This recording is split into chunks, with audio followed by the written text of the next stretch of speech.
1643-1715, règne de Louis XIV et de ses artistes.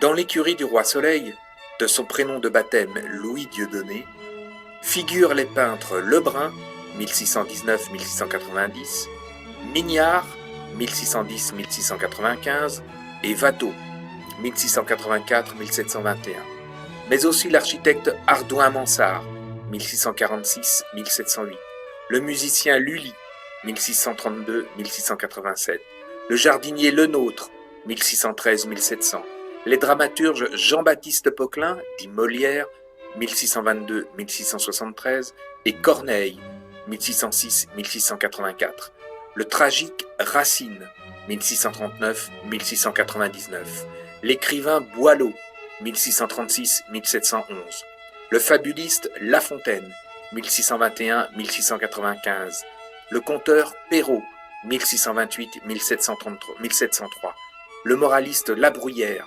1645-1696, l'épistolière Marquise de Sévigné, 1626-1696, etc. Quelle équipe!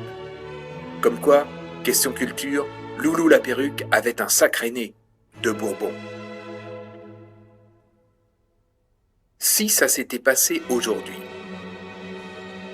Louis XIV aurait consacré sa fortune, issue de nos impôts, à bâtir une Dream Team qui aurait réuni les plus grandes stars du football.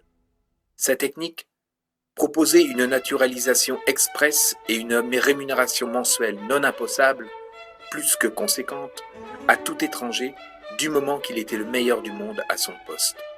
Ainsi, la France aurait remporté 15 Coupes du Monde consécutives, au grand dam des autres nations qui, moins riches ou plus soucieuses de la redistribution des deniers publics, auraient trouvé le procédé peu conforme à l'esprit sportif. Loulou le Grand s'en serait évidemment contrefiché autant que de sa première maîtresse. « Je fais ce que je veux de mes pétro-euros ». Élu à la surprise générale président de la FIFA, organisme pourtant très à cheval sur les questions d'éthique, le roi Soleil aurait régné sans partage sur la planète entière. Il aurait fait construire un somptueux siège à Versailles pour l'institution footballistique, institution qu'il aurait dirigée d'une main de fer. Il aurait mouillé un tas de dirigeants dans des combines un peu louches, afin qu'ils restent ses obligés et n'aient aucune chance, donc aucune envie, de prendre sa place. Ainsi, son fils et son petit-fils spirituel n'auraient jamais été élus.